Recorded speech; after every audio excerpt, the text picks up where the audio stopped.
So perhaps the context that we'd like to start off from is that we all know that the healthcare is very complex.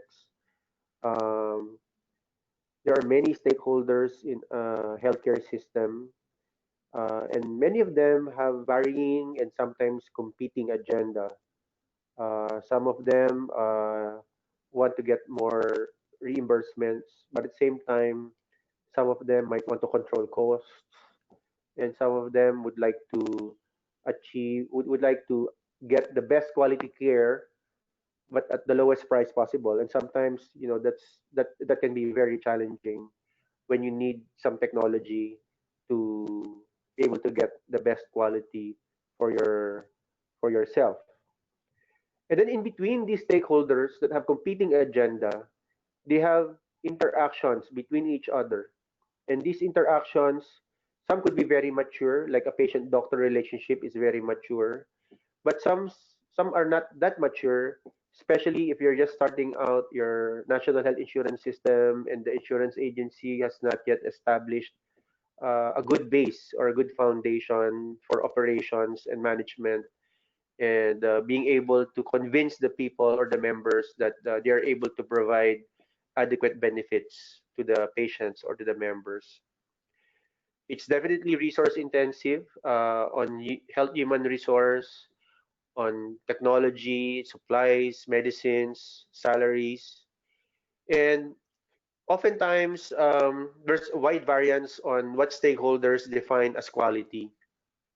They might require a lot of quality in quotation marks from the other stakeholders, but for themselves, sometimes they might be compromising on what should have been quality services that they should have been providing. So because of that wide variance and let's call it the ambiguity of what we mean by quality, sometimes there are conflicts that occur with the interactions between the stakeholders.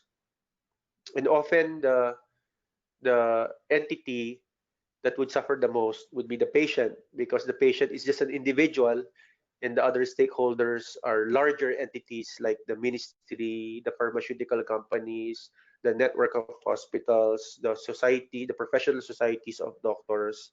So, and government here is basically the organized group of citizens, and hopefully government would then be espousing the needs of the citizens. So here I present, I did say that there are many stakeholders, but I tried to just extract the minimum that we know happens in a environment where there is health insurance. So I call this the core model, and this would be the ideal, that you have at least the patient, the provider, and the payer interacting with each other. A patient would feel something, and so the patient consults the provider, and the provider in turn treats the patient. The provider then from claims submits a claim to the payer, and the payer reimburses the provider, and the patient contributes premium or membership fees to the payer, and the payer then protects the patient because of the payment that they get. And ideally, each of these entities actually behave in a certain way. The payer actually pools the risk of all the patients, and therefore he collects all of the premium, gets a substantial amount of money, and then disburses the money effectively to pay for quality services that the providers are giving their patients. The providers are, in turn, should be providing quality care. This is care that actually becomes beneficial for the patient, that is not wasteful. And WHO has a very comprehensive definition of what quality actually means. So I won't take the spotlight from them. I would refer you to WHO definitions on quality. And of course, the patients. This is the hardest part, because our role and our ideal behavior is to maintain a healthy lifestyle, uh, just eat balanced diet, and then make sure that we exercise. But the reality is, the current core model is that patients, as much as possible, are afraid of going to the provider when they get sick, and sometimes they actually go to the provider when it's already late. Some providers treat based on what they think is right, but often not based on evidence. Some providers claim unfairly from the payer, asking for more than what they actually provided. And on the other hand, the payers do not pay enough for the quality care that providers give. So they only pay a percentage, and therefore it becomes hard for the provider to provide quality service without then exacting a partial payment from the patient. On the other hand, there are patients who are unable to contribute premiums to the health insurance system, which then makes the payer unable to protect the patient. So essentially, OpenIMIS offers really the opportunity right now because we're now in the context of the Sustainable Development Goals for 2030, and specifically on SDG 3 that focuses on healthcare, especially universal health coverage.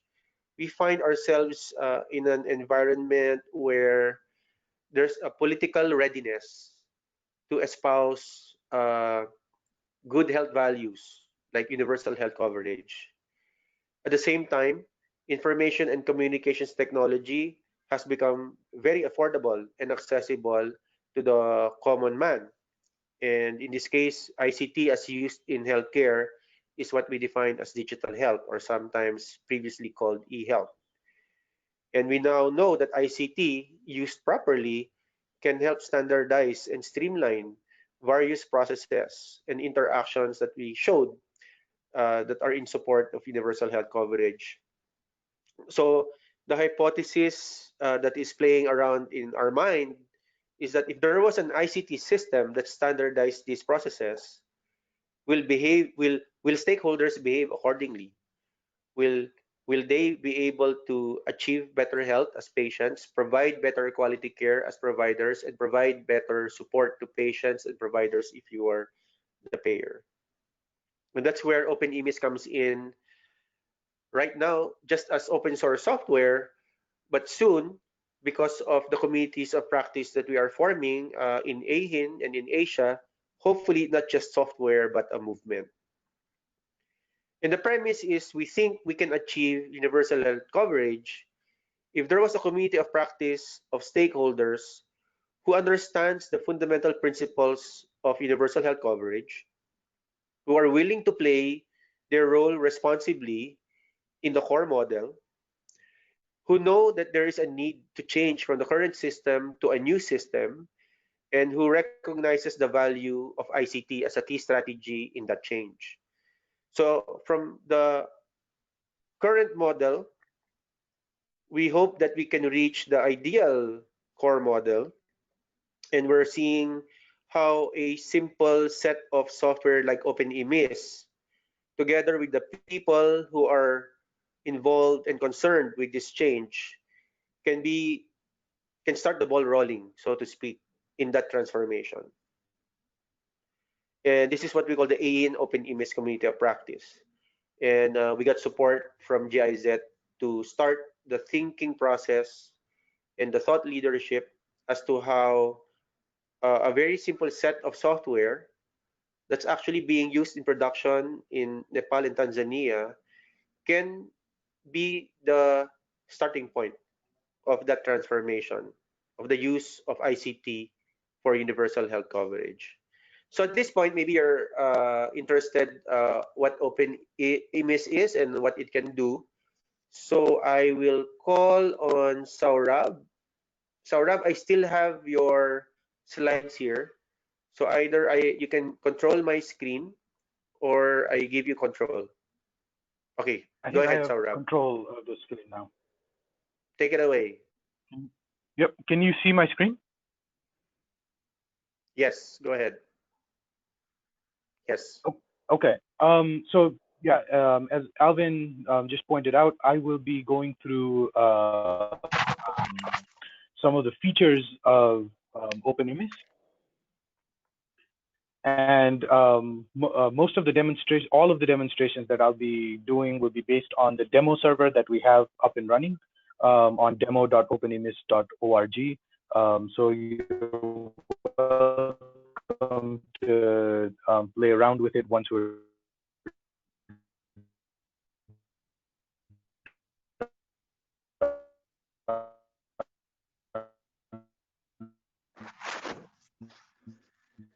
with the session here. And as Dr. Alvin had mentioned, is a software that tries to connect payers, providers, as well as patients together. And but in terms of actually using the software, OpenIMIS is going to be set up on the payer side. So the payer would be the owner of the restrictions. But if you have more questions, please feel free to reach out through the wiki or through email, whatever you prefer. So we'll be going through system setup in terms of defining where services are available, what services are available, and then what is the insurance product. So from purely a payer perspective, setting up, let's say, an insurance scheme or a social health protection scheme. We'll go through briefly these functions, and then get into some of the processes that are that OpenIMIS helps streamline, particularly enrollment, claim submissions, and then claims review.